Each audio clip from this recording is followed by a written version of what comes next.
Hello, unlimited friends. Today I'm going to share with you the answer to a question that I started asking very early in life. And the question is, why is life unfair? Why do people get things that they don't really deserve? Why do things like rape happen?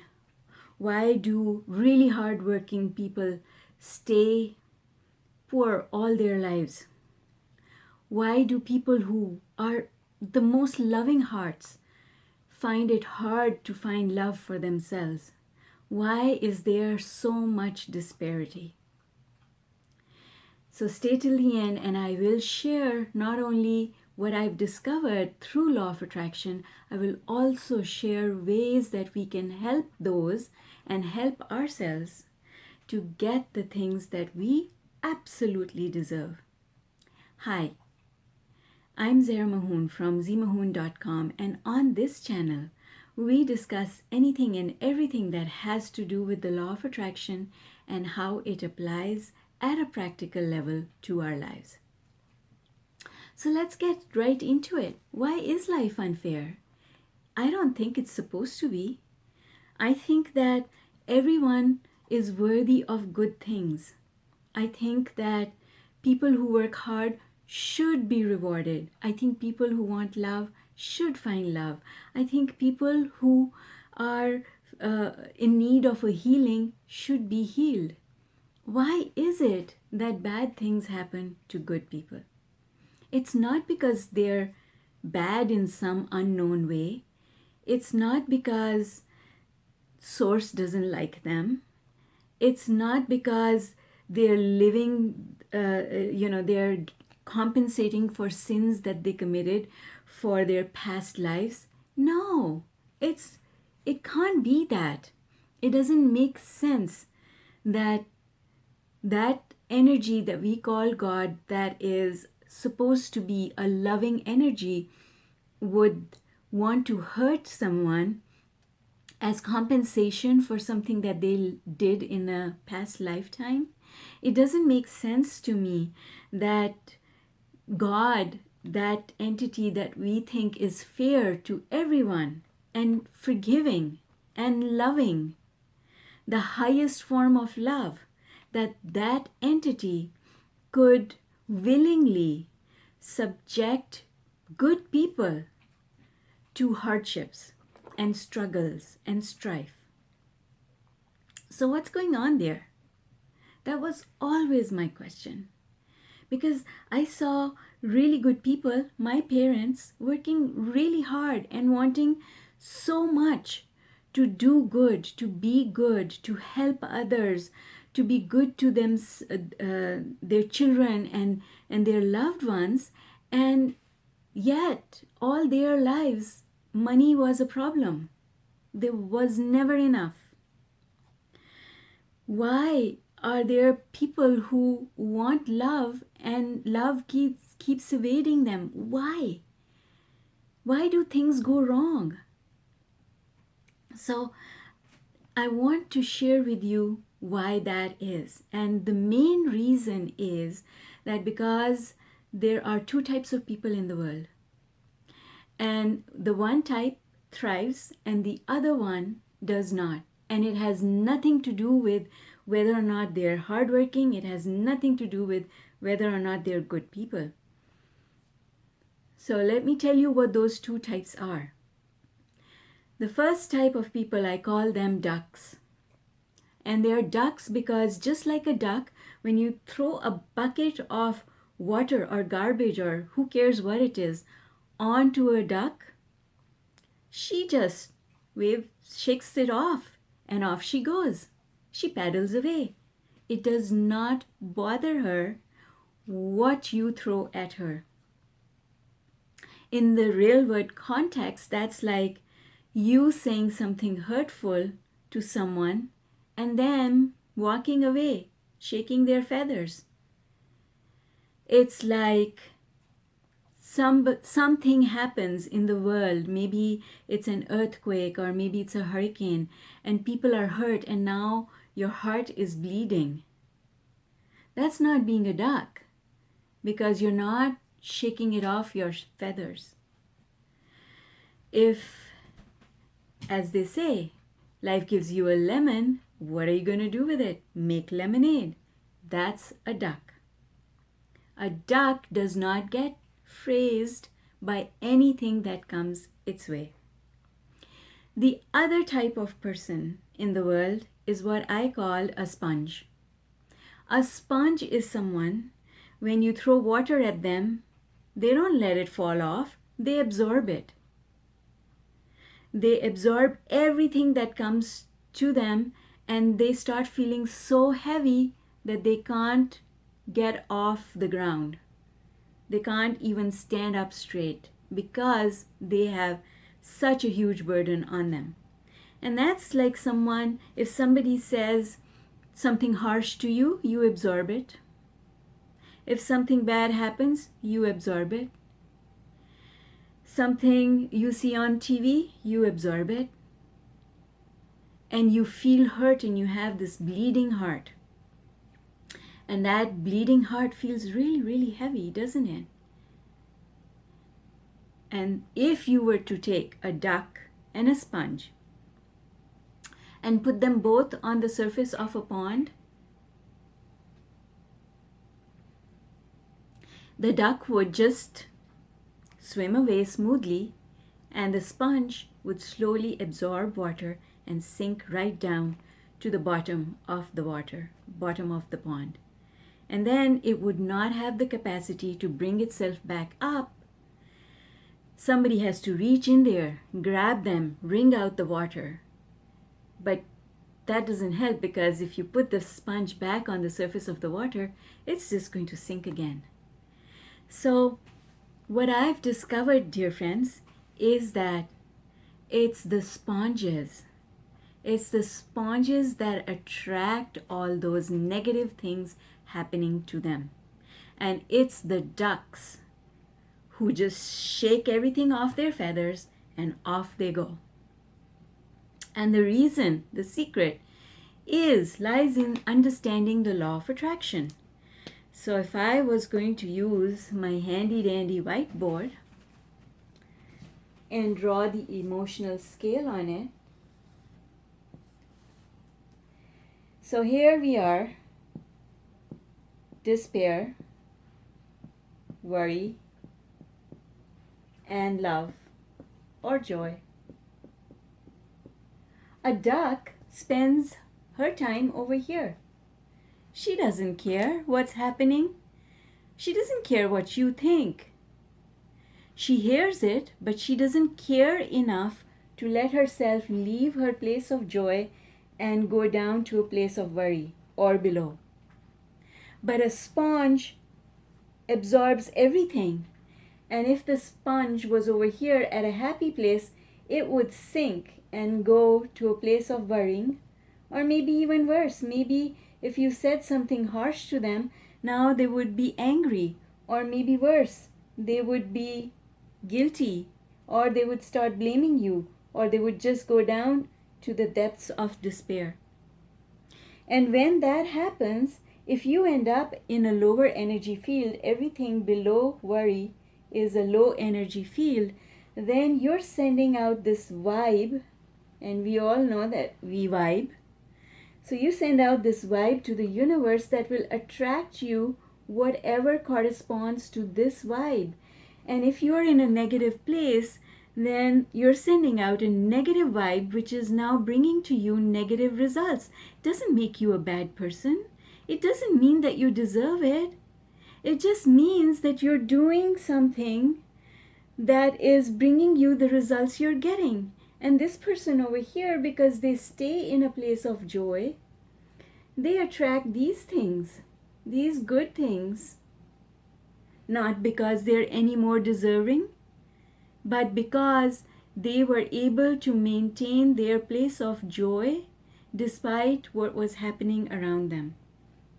So now the next question is, okay, so if I am a sponge, how do I know that I'm a sponge? Well, you know that you're a sponge because if you're a sponge, you are not getting in life all the things that you want. In fact, you're getting the opposite of it, or you feel stuck and you can't find any movement forward. Or there are many things that are waiting to happen for you that haven't happened, and you not being able to understand why. That makes you a sponge. So what should a sponge do? Well, the secret lies in understanding a paradigm that I teach, which is called the paradigm of the 6 thinking choices. So, in any moment, the sponge and the duck have the same 6 choices available to them. Let's say this is the individual. They have the choice now whether they're going to be a sponge or a duck. Let's say something happens. Let's say that they are passed over for a promotion at work. Now the duck is going to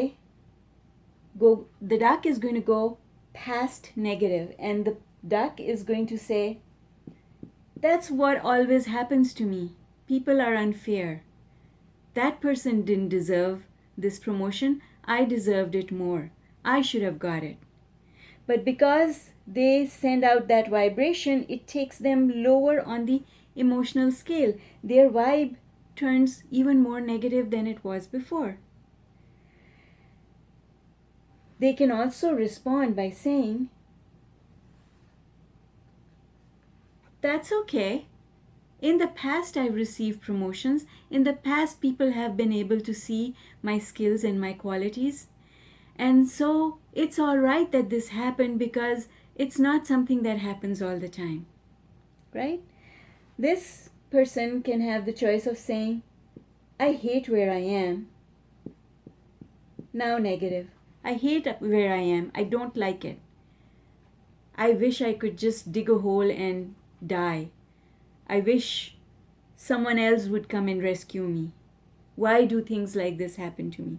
Now they're being negative, and in the negative they're sending out negative energy, which again is not going to bring them what they want. Instead, they could be now positive, and they could say, you know what, even though I didn't get this promotion, I'm still okay where I am. I have so many options. I can look for other jobs if I want to. It's just a matter of time before things start moving for me. And I have a roof over my head. I have food on the table. I'm pretty good. I am in a very good place compared to a lot of other people. Now they're being positive. Now another choice is going future negative. What does that mean? Well, I don't think things will ever change. The world is just an unfair place. That is being now future negative, meaning that there is no expectation of things ever changing. But you have a choice. You can be future positive.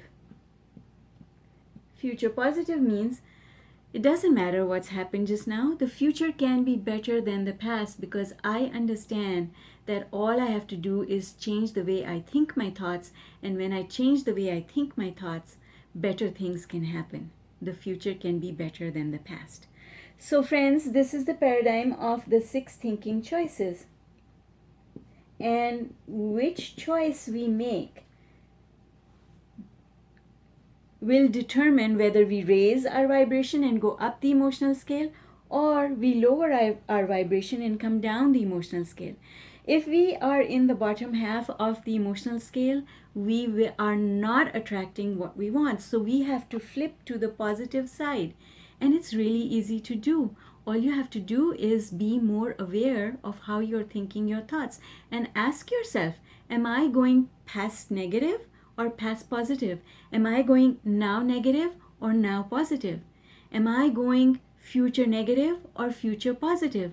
How can I take, if I am going now negative or future negative or past negative, how can I flip that around to being a positive thought? And that's all we need to do.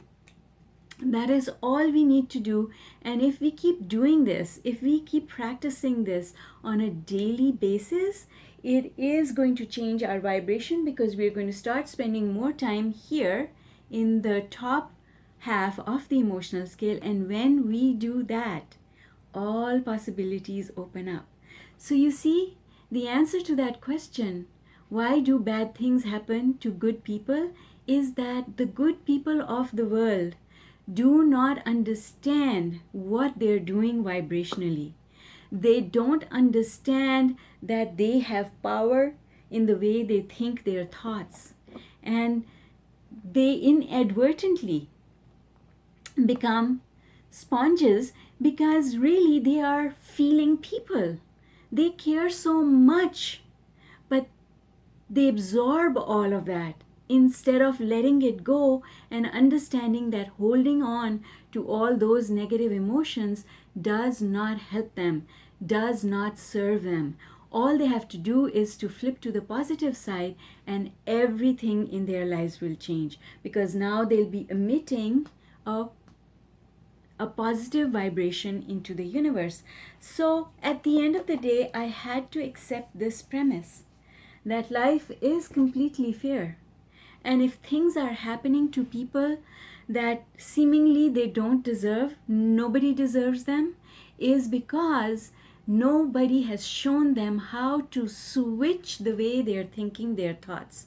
They have not learned how vibration works, and the fact that the way you think your thoughts is what creates that vibration, and it creates the way you feel. It has an impact on the way you feel, and the way you feel is the vibe that you send out into the world.